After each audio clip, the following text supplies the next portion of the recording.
प्रज्वालितो ज्ञानमय प्रदीपः प्रज्वालितो ज्ञानमय प्रदीपः। बोलो भक्तवत्सल भगवान की जय हो, भागवत भगवान की जय हो, वृंदावन बिहारी लाल की जय हो, व्यास भगवान की जय हो, सकल श्रोता समाज की जय हो, सब संतन की जय हो, सब भक्तन की जय हो। जय जय श्री राम जय श्याम।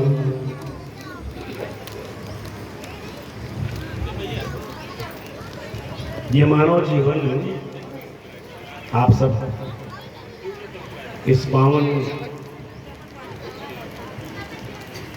ब्राह्मण कुल के श्रेष्ठ शुक्ल परिवार में सब जन्म लेकर के यहाँ विराजमान हैं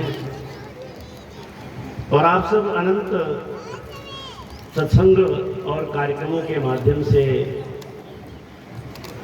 अन्य साधनों से भी ये जानते हैं कि इस मनुष्य जन्म का कितना फल है।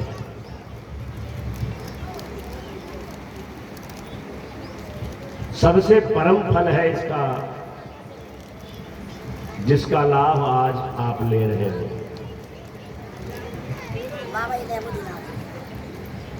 यह श्रीमद् भागवत की कथामृत की धारा जो बह रही है, आपके ही रोपे हुए बीज का यह लहलहाता हुआ धान्य का फल, धान्य की बाली आज व्यास के रूप में हम सबको व्यास पीठ पर बैठ करके सुखद अनुभव करा रही है। और सुखद अनुभव के साथ साथ यह मन में एक बीज पिरो रही है। यदि आज हमने इस बारे में नहीं सोचा कि हमारे कुल के बालक संस्कारवान हों और इसी तरह समाज को दिशा निर्देश दें, स्वयं करें और दूसरों को तारने के लिए तरणी का, कथा रूपी तरणी की व्यवस्था करके सबको तारें, यदि हमने समय रहते नहीं सोचा तो जो बयार बह रही है संस्कार विहीनता की,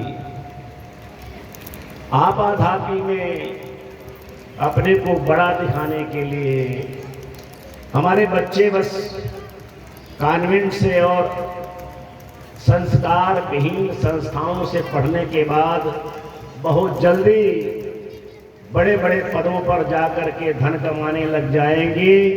अगर इस सोच में हमने परिवर्तन नहीं किया तो हमारे सनातन को हम सब बहुत आघात देने वाले होंगे। आज आवश्यकता बढ़ती जा रही है कि हम सब अपने बच्चों को इसी मार्ग पर, किसी भी दूसरे मार्ग की आवश्यकता नहीं है। यह इतना सुंदर मार्ग,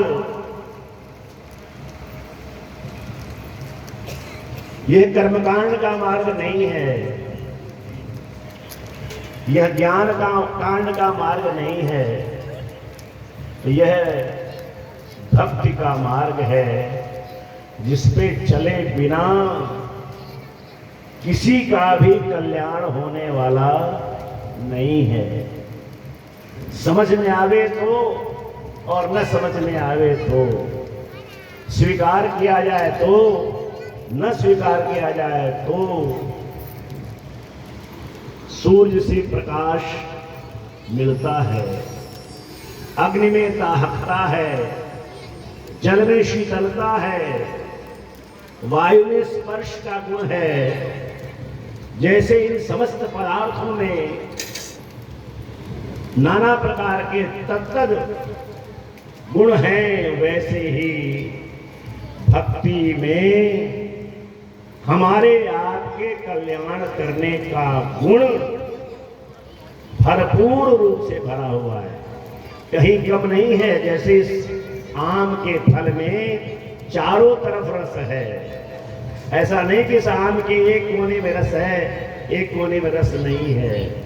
वैसे ही भक्ति, हम जो भगवान से वचन दे करके आए हैं कि प्रभु हमको इस गर्भ से मुक्त करो, इस गर्भ जनित कष्ट से मुक्त करो, हम तुम्हारा भजन करेंगे।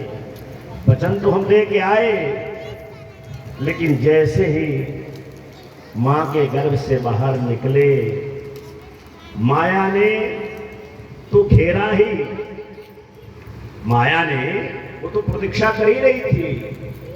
और जो गोस्वामी जी ने कहा कि भूमि परत डाभर पानी, जिमि माया जी वही लपटानी। वो तो लपटने के लिए प्रतीक्षा कर ही रही थी, लेकिन हमने भी, जैसे आप मार्ग चल रहे हो और सांप आपके पैर में लिपटना चाहे तो क्या आप लिपटने देते हो? नहीं नहीं, झट से पैर फेंकते हो अथवा दौड़ के भाग जाते हो, और सांप स्वयं झाड़ी में चला जाता है, लिपट नहीं पाता। वहां तो आप चतुर हो, लेकिन यहाँ माया से हमारी चतुराई नहीं चलती, हम स्वयं माया की लिपट में आ जाते हैं, उसके लपेटे में आ जाते हैं। और यह भागवत कथा व्यास जी अपने श्रीमुख से प्रत्येक प्रसंगों के बहाने यही सुनाएंगे कि इस माया से किसी तरह बचिए, और अगर न बच पाते हो तो भक्ति का दामन पकड़ लीजिए, भक्ति की आंचल में चले जाइए। जो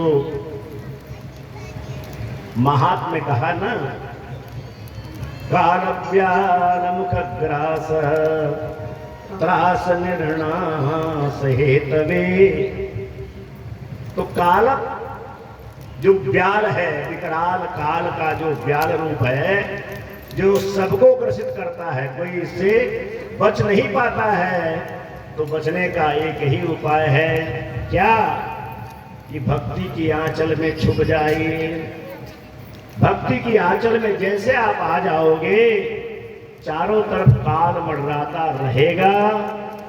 अगर काल ने ग्रसित भी कर लिया तो भी उस काल के ग्रसने के बाद भी हमको भगवान की भक्ति भगवान तक पहुंचा देगी। और इस भक्ति, इस जड़ी का, इस बूटी का सबसे सरल माध्यम है श्रीमद् भागवत की कथा। जरा सा सरल भाषा में आपसे निवेदन करूं, वेद व्यास जी जिन्होंने श्रीमद् भागवत की रचना की और अपने पुत्र सुखदेव जी को पढ़ाया, अन्य 4 शिष्यों के अतिरिक्त ये श्रीमद् भागवत की कथा के पूर्व वेद व्यास जी ने सारी जो भी विद्या, पराविद्या, अपराविद्या, अध्यात्म विद्या, ज्ञान की जितनी भी राशि हो सकती है, वो सब उड़ेल दिया था। वेद का 4 भागों में विभाजन करके वेद व्यास कहला गए। ब्रह्मसूत्र की रचना कर लिए, उपनिषदों की रचना कर लिए, यहां तक कि 17 पुराणों की भी रचना कर लिए, लेकिन फिर भी उन्हें भक्ति के अभाव में, जो कि ज्ञान था, भक्ति का आश्रय नहीं लिए थे, ज्ञान का आश्रय लेकर के और कर्म का आश्रय लेकर के उन्होंने इतना परिश्रम किया, इतना पुरुषार्थ किया, इन सारे शास्त्रों की रचना उन्होंने कर दी। यहाँ तक कि महाभारत जैसे विशाल, जिसके संबंध में विद्वानों ने कहा है, धर्मे अर्थे च कामे च मोक्षे च भरतर्षभ यदि हास्ति तदन्यत्र यन्नेहास्ति न तत्क्वचित्। किसी भी विषय में, संसार के जितने भी विषय हैं उनके बारे में यदि आप जानना चाहते हो, धर्म के बारे में, अर्थ के बारे में, राजनीति के बारे में, मुक्ति के बारे में, मोक्ष के बारे में, पुरुषार्थ के बारे में, सब कुछ महाभारत में पिरो दिया है वेद व्यास जी ने। जितना विषय का प्रतिपादन उसमें किया जा चुका है, वही विषय विद्वान किसी न किसी भाषा में अपनी तरह से उसका स्पष्टीकरण, प्रस्तुतिकरण करते हैं।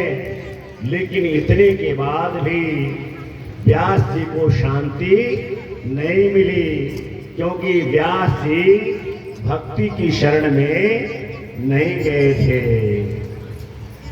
शांति नहीं मिली, अपने आश्रम में बैठे हैं, परेशान हैं। हमारे व्यास जी बताए होंगे कि नारद जी से, प्रभु की कृपा से नारद जी पधार गए, क्योंकि जब जब भक्तों पर पीड़ा आती है नारद जी कहीं न कहीं से पहुंच जाते हैं। बड़ी लंबी कथा है। आप चाहे रामचरितमानस में जयंत को आप लें, भागवत में बालक ध्रुव को लें, प्रहलाद को लें, जहां जहां भी, यहां तक कि दैत्यों की समस्या के समाधान के लिए भी नारद जी पहुंच जाते हैं। क्योंकि प्रभु कृपा से भगवान के, ब्रह्मा जी के मानसिक पुत्र हैं और भगवान के अवतार भी हैं। तो उनकी यह धारणा रहती है कि हमारे कारण जिसका भी कल्याण हो जाए वो अच्छी बात।